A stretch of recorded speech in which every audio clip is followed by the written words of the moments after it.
Hello yogins, welcome back. This is Yogi Douglas Johnson here with a yin class for you. And this is one I call double trouble. And the idea, the double part, is to work the hips and the spine, which are the two main areas that yin yoga focuses on. You can do shoulder work with yin, but it's mostly hips and spine. And then the trouble part is because some of the postures are somewhat challenging. Now, I know many people may not associate yin yoga with challenge, but actually many people find yin challenging, and there are certain things we can do in yin yoga that are more challenging. So it's a misconception or inappropriate idea that yin should be quote unquote easy, or it's supposed to be easy, or anything like that. There's nothing in the way that yin yoga is defined that dictates that it needs to be easy or even relaxing. It often is easy and it often is relaxing, but it doesn't have to be. So why would we want to do a challenging or difficult yin practice? Because it's very rewarding. This class works our spine and our hips, and it does so in an hour, and it does so in a very complete way. We work all four major myofascial compartments in the hips and the legs. So butterfly for hamstrings, dragonfly for adductors, sphinx for your hip flexors, half sphinx, and then twisted roots gets your abductors. At the same time, we're bringing our spine into flexion. We're working the intrinsic muscles in the back. We're bringing the spine into what's called lateral flexion, which is working our obliques and our intercostal muscles. And then we also have the half sphinx, which is going to bring our spine into extension and stretch the rectus abdominis.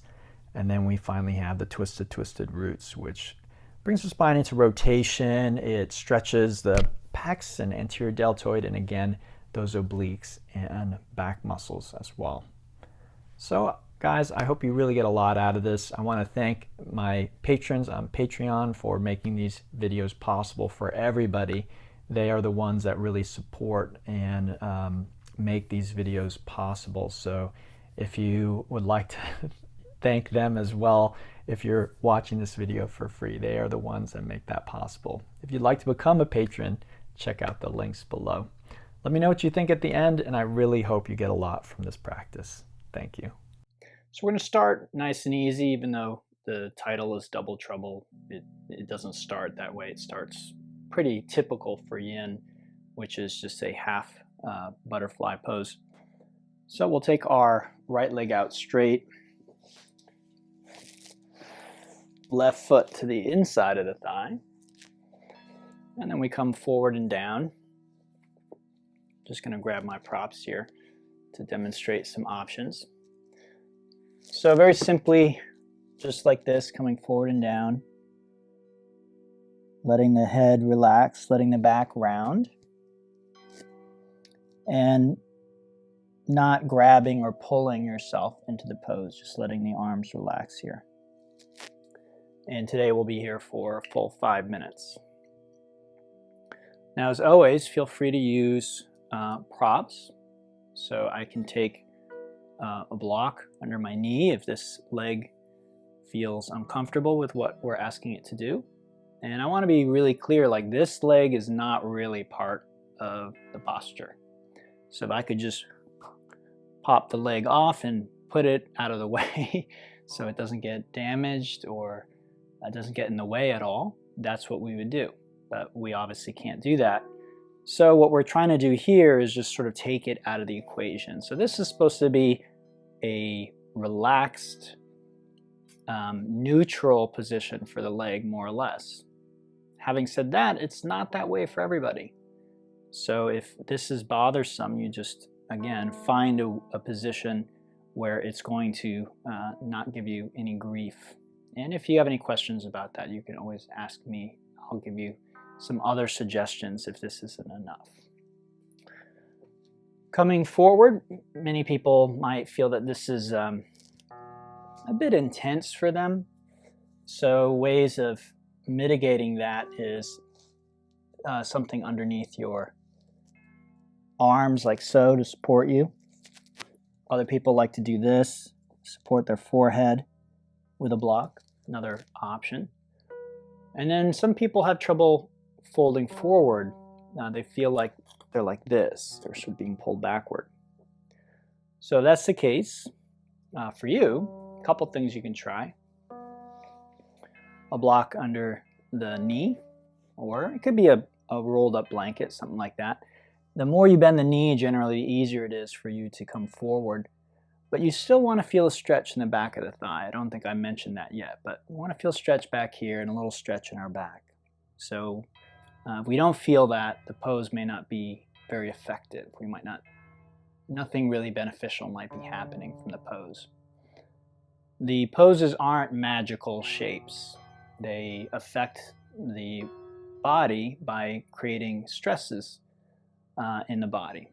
And those stresses are designed to be beneficial for us. So if there's no stress, if we're just relaxed, relaxation is beneficial, but so is stress. So this isn't like relaxation time. This is, we're actually stressing or exercising the body. Now I might say relax a lot during the class, but that means relax your effort. Doesn't mean relax the natural stresses that the posture is supposed to create. Another thing you can try is sitting up on a block. If you're having trouble folding forward, that might do the trick for you. We've got about 2 minutes left here, so just enjoy the next couple of minutes in silence.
Okay, so we just come up and switch legs. All the same things I said on the first side, of course, apply on this side as well. So support, blocks. Again, you could use a bolster or sit on a blanket. It doesn't have to be yoga blocks, okay? And again, we want to feel the stretch here, a little stretch in our back someplace. And we want to feel that this is within the range of what is safe for our body to do. And then once those criteria have been met, we just relax, let gravity take over, hold the posture. There really isn't any breathing technique or meditation, a concentration, any kind of effort that we need to make. Some of the other postures in today's class, we will have to make an effort to hold them.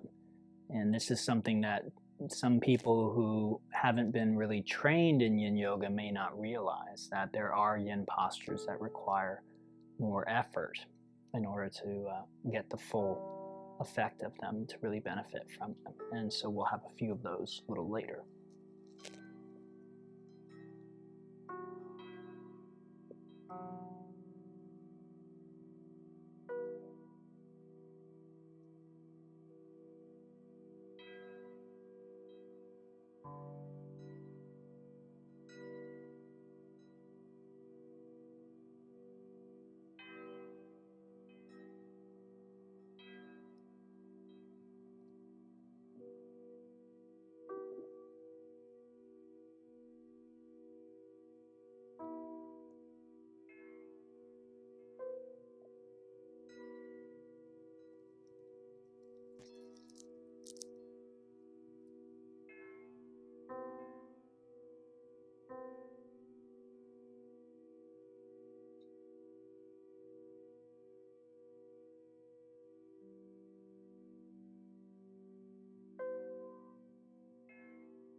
Okay, so we gradually come up and then we'll do a rebound, which is just relaxing on our back for a few moments in stillness.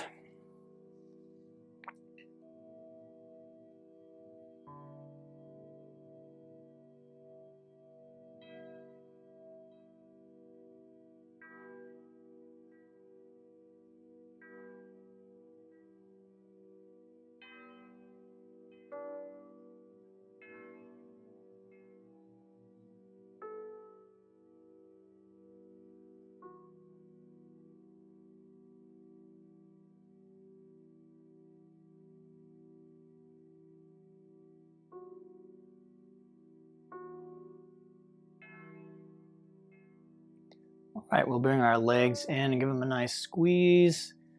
Move around a little bit as a counter stretch.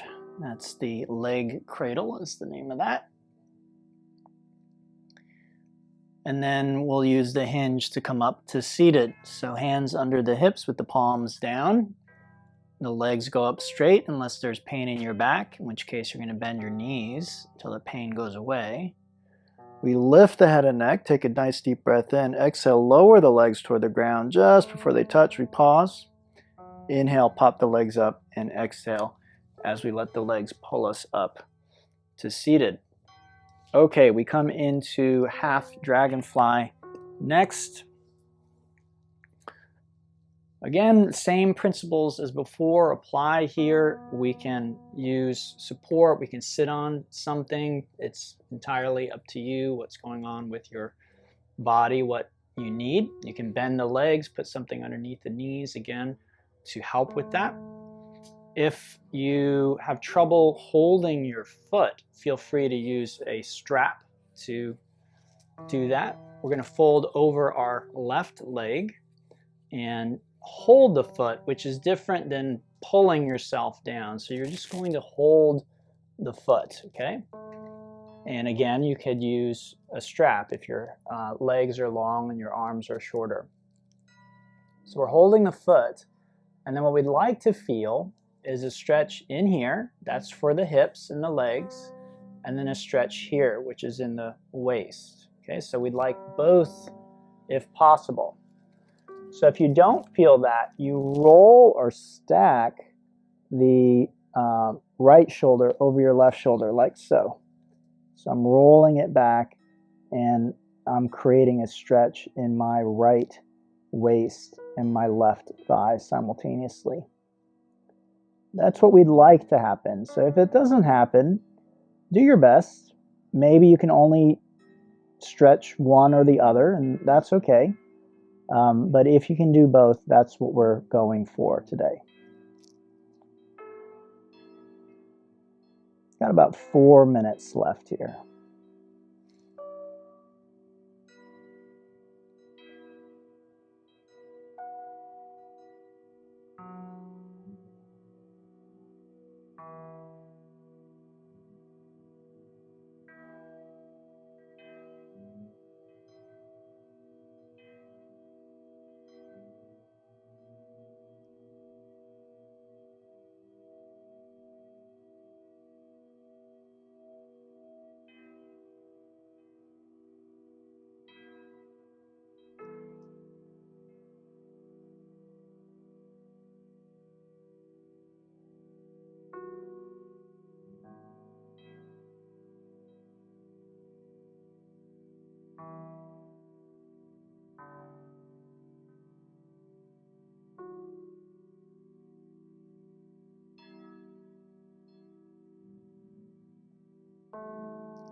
Okay, so gradually making your way out of that side and then over to the other side. Please take your time, there's no rush. And then we'll do half dragonfly on the second side.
Got just about 2 minutes left here. You might notice if you're holding any tension physically, mentally, or emotionally because of the intense sensations that might be generated by this posture. And you might explore just letting go of that tension, that holding, that resistance.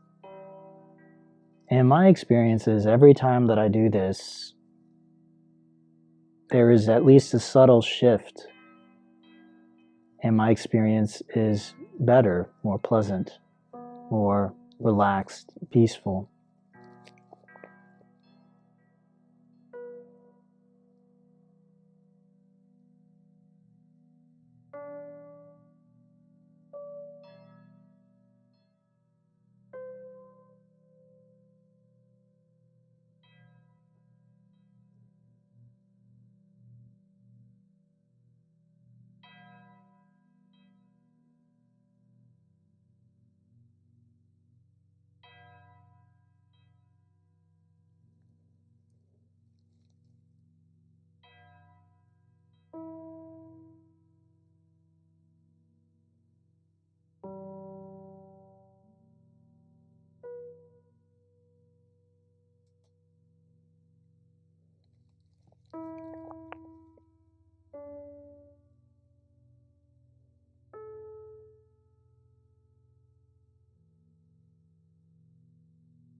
Okay, so gradually coming out of that pose. And again, we'll take a few moments to just relax and feel the rebound from that last set of postures.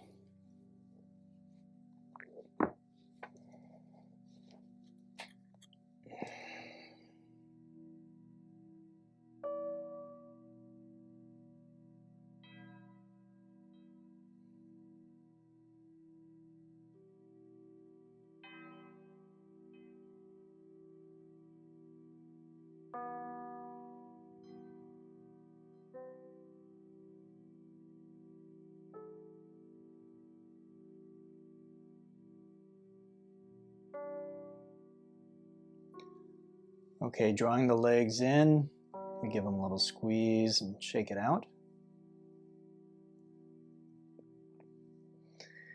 And when you're ready, hinging up to seated.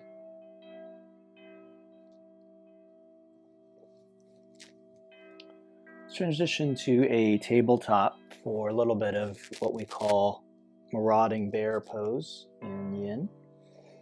A counter stretch, also a warm up. Very much like cat-cow in classical yoga, but we move in a more variety of ways.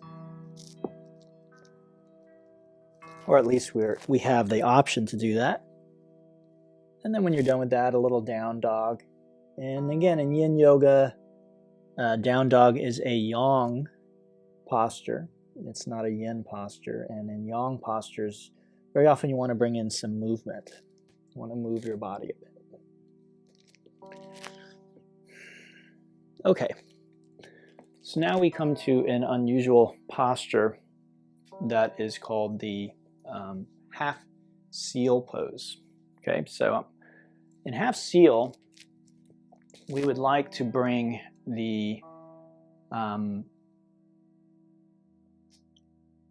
leg, the one leg into extension and the spine into extension, and the front leg is in an unusual position. And so I'm going to demonstrate that. So we're targeting the right hip, the hip flexors in the right leg. And what we'll do is bring our left knee forward like so. Now again, as I mentioned earlier in the other posture, this leg is, if we could detach it and just put it someplace else, that's what we would do. So this is meant more or less to be a neutral position. we're wanting to stretch the front of the right hip or thigh. You might feel it in the thigh, you might feel it in the hip, or both. You might even feel it up into your abdomen, your belly, and that's because the hip flexors extend from your knee over your hip and then attach to your spine. And we're also working the spine here as we draw the torso up and back. You notice I'm using 2 blocks here. I don't have particularly long arms, so that's why I'm doing that. Helps push me back a little more aggressively. But you may not need them. You may have very long arms, and you also may not have as much extension in your hip and your spine. So this upright, almost upright position I'm in may be just too much for you. So you need to, again, feel the feedback that your body is giving you as you do these postures. So this is a half seal pose. Very, very therapeutic posture. Oftentimes when I teach this to a large group of people, somebody in the group who has chronic back pain will come up to me either at the end of the class or sometimes the next time I see them and tell me that their chronic back pain went away after doing this posture. Now, whether that was permanent or not, it depends on many different factors, but even the fact that they could get, even if it was just temporary relief, is saying something. It might mean that if they did this posture or postures like it on a more regular basis, this would help them with their chronic back pain. This is very intimately related with our spine and back health because the psoas, which is one of the hip flexors, which is the group of muscles that we are targeting and stretching here, they're actually, the psoas is the only muscle in your whole body that attaches to your spinal discs. So perhaps you've heard someone with a bad back, or maybe you have a bad back and your doctor has said something about degenerative disc disease, or herniated disc, or slipped disc, or degenerated disc. Again, these are the connective tissue, the soft tissue that is between each of the bones in our spine. And when we move enough and we stress the tissues in our body enough, they stay healthy and moist and strong. But modern life, which is very sedentary, a lot of sitting, a lot of looking at a computer or sitting in a car, that doesn't stimulate the spine enough to keep it healthy and strong. And so those discs begin to get very dry as a result. They don't get the nutrition they need. They get the nutrition they need through a process called imbibing. So when you move your spine somewhat aggressively, it imbibes your spine with fluid and nutrients that it needs to stay healthy and strong. Those discs stay plump and moist and strong. When you don't move enough, or you don't move in the right ways, so you might be very active, maybe you're a runner, but that might not help the spine. The spine, when you run, is basically in one position. There isn't extreme movements of the spine. Something like yoga tends to move the spine around quite a bit. So yoga really emphasizes the health of the spine and will help keep your spine healthy and strong. So anyway, as you move, you imbibe the spine with the fluids and nutrients that it needs. It helps keep it healthy and strong. So that's one of the reasons why yoga, doing things like yin, stretching the spine, moving it around, is so important. But the other aspect of that is the muscles that attach to the spine. If they get very tight and restricted, then even though our spine may be relatively healthy, these muscles could potentially pull it out of alignment or create other problems in the spine. Okay, so please take your time and we'll switch sides.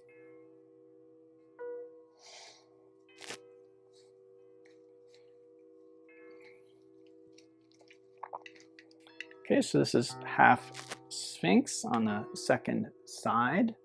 Again, I want to feel a nice stretch here and maybe a little bit of compression in my back. Doesn't have to be too much, but don't be afraid to be aggressive with your back bends if you have a healthy, strong spine. I think from the yogic perspective, to a large degree, we are as young and healthy as our spine is. So we can keep that spine very flexible, very strong, very healthy, then that's how we will feel, that's how we will act, that's how others will perceive us. If we hurt our back or our spine and we're holding our back and we're hunched over and we can't do things because it hurts, it doesn't really matter what age we are, we're going to start to sound and look like an elderly person. So some of you know I hurt my back during my move a couple of years ago, and it took me probably about a year of rehabilitation until my back felt completely normal again, and I'm happy to report at this point it does. So I'm able to push back quite aggressively, and I don't have to worry about having pain later or feeling it later on. So that required me really committing to certain types of therapy and practice that I did here at home on my own. And because of my study of yoga, I know enough to be able to do that. With many musculoskeletal issues, I can sort of rehabilitate my own body. But if you don't know enough to do that, then you can go see a specialist or specialists. So people that I do see to help me with things like that, again, I do most of the work on my own, but I do see other people to help me. A chiropractor, acupuncturist, and massage therapist. And I really recommend that everybody, but certainly anyone practicing yoga, have a team of body workers like that. An acupuncturist, a massage therapist, and a chiropractor. And you could add in a physical therapist if you know one, a yoga therapist if you know one. But the people that I go to are people that I trust and I've been working with for a long time. And it really is invaluable. And they often have solutions that are different than the ones that you might get if you go to see your general practitioner, your doctor. Modern medicine has two main approaches to dealing with our health issues, and one of them is chemical and one of them is mechanical. So the chemical is drugs, and when it comes to musculoskeletal problems, drugs generally are of limited use. They can mask pain, but they can't get rid of it. They can't get rid of the root problem. The other approach is mechanical, which is surgery. And surgery can often create more problems than it solves. Not always. By no means does it always do that. Sometimes surgery is necessary, and sometimes that is the answer to our problem. But sometimes you go to the doctor and they do a scan and they say, well, you're not a candidate for surgery yet. Or you're not a candidate for surgery, so I'll give you some pain meds or something like that. I think maybe the environment is beginning to change, and more doctors might send you to a physical therapist or someone else. But even physical therapists sometimes, if you're using insurance, I was listening to a physical therapist give a talk the other day, and he was expressing his frustration because insurance wouldn't allow him to see the patient enough times to fully rehabilitate them. So they were able to sort of get them started with a few things, but they were by no means fully healed. And he just couldn't see them anymore. The insurance would run out, or it wouldn't cover more than a certain number of visits. So this is why I do a lot on my own. I really believe we have to take our health and well-being into our own hands. It doesn't mean we can't go to others for help, but we certainly can't just rely on others, whether it's a doctor or a physical therapist or whatever. We have to really do the work to heal completely. All right, let's go ahead and come on out of that, make our way back onto our back and just relax for a few moments.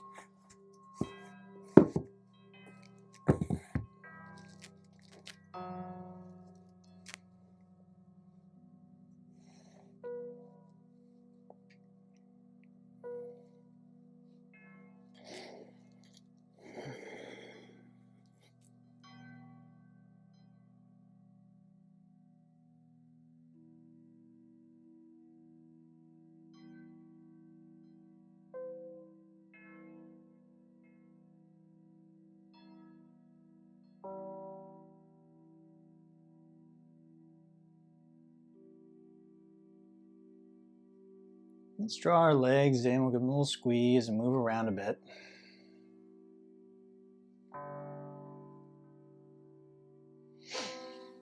And then what I'd like you to do is take the left leg and cross it over your right leg. And then, so make sure you know your left and your right. And then we're going to drop the knees to the left, which might feel a little bit awkward. You might want to go the other direction, which is much more common in Yin, but we're going this way today. And this is a pose I like to call TTR for short, which is short for twisted roots. And we are twisting the spine. So the shoulders basically stay on the ground, and then the right hip is drawn over the left hip. And then simultaneously, you're trying to stretch out here, maybe up into your low back a little bit, the glutes, the buttocks region, the side of the leg. Okay, so again, double trouble, we're targeting both the spine, which is in rotation, and the hip, which is in adduction.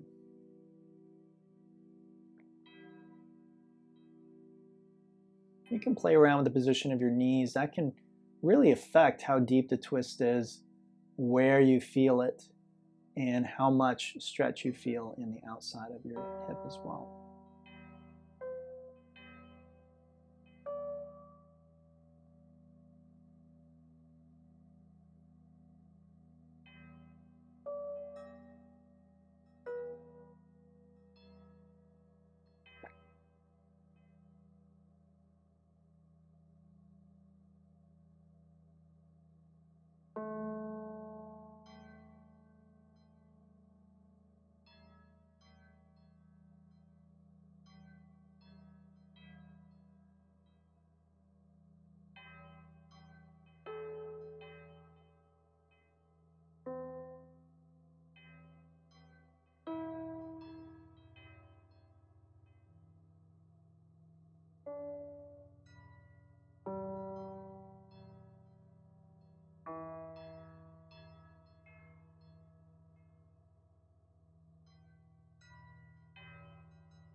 About 3 minutes left here.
Okay, so switching sides.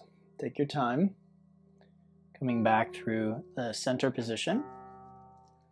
And then we take the right leg over the left and bring the legs down to the right. You might notice my knees are off the ground. There's nothing inherently dangerous about that, but it could be dangerous for you. So again, you can always use a block or some other prop underneath the knees if you feel that you need it. I like having the knees in the air because it allows gravity to pull me down into the pose, getting me to my edge. My shoulder, I don't think you can see it where you are, but my shoulder is also slightly off the ground. So sometimes people will ask the question like, which one is better, or are my knees supposed to be on the ground? Are my shoulders supposed to be on the ground? There's no rule for that in Yin Yoga, at least. So if you don't like the way it feels with your knees or your shoulder in the air, or you prefer one or the other, or it doesn't feel safe, then feel free to modify putting a block or something underneath, or pushing a certain part of your body down. But as long as you feel safe, there's nothing inherently dangerous about having your knees in the air. Again, we're twisting the spine, and the spine is not that sensitive, generally speaking, so you're probably not going to feel the spine.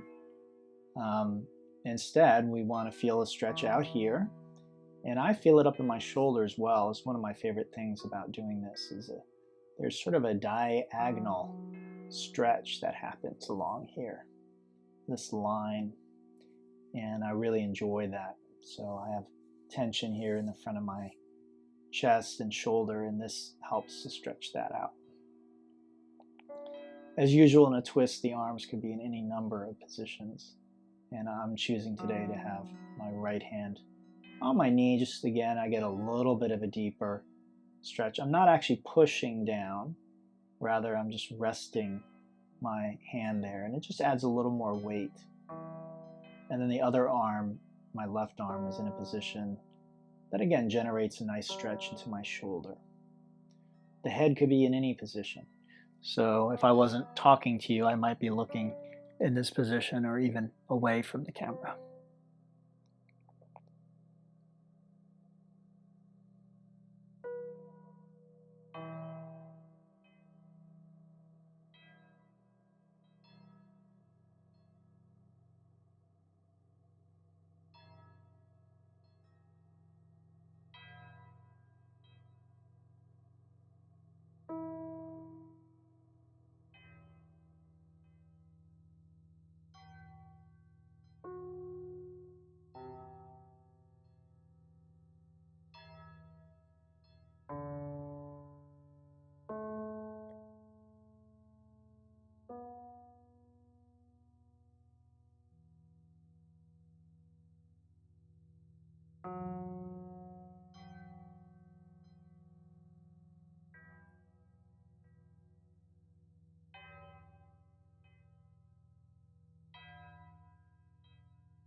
Okay, we're going to unwind.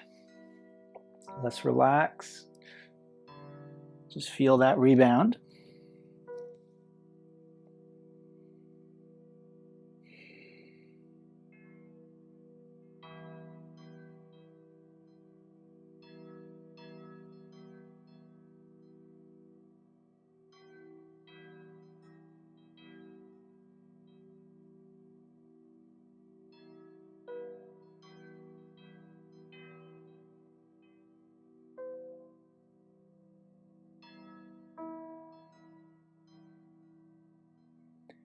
And then we'll do one last counter stretch, a little bit of the leg cradle here.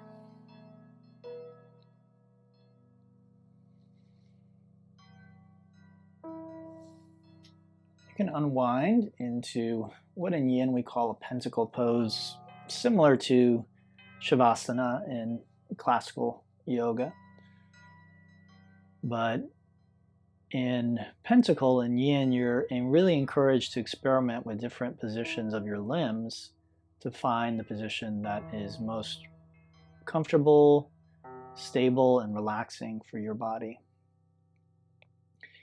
And that can change from day to day, week to week, month to month.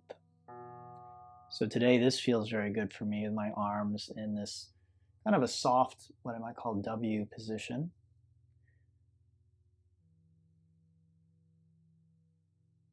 Feel free to use props, a bolster under your knees or something under your head. Cover yourself with a blanket. Make yourself very comfortable.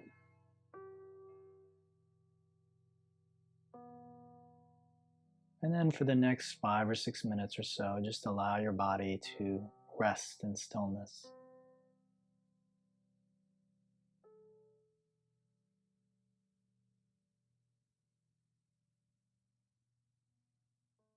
All right, how was it, guys? Was it too much trouble? I hope not. Some unusual postures in there, again, challenging, and again, very often challenging means rewarding. It is after we challenge ourselves that we really notice how much that challenge helped us to grow and become healthier.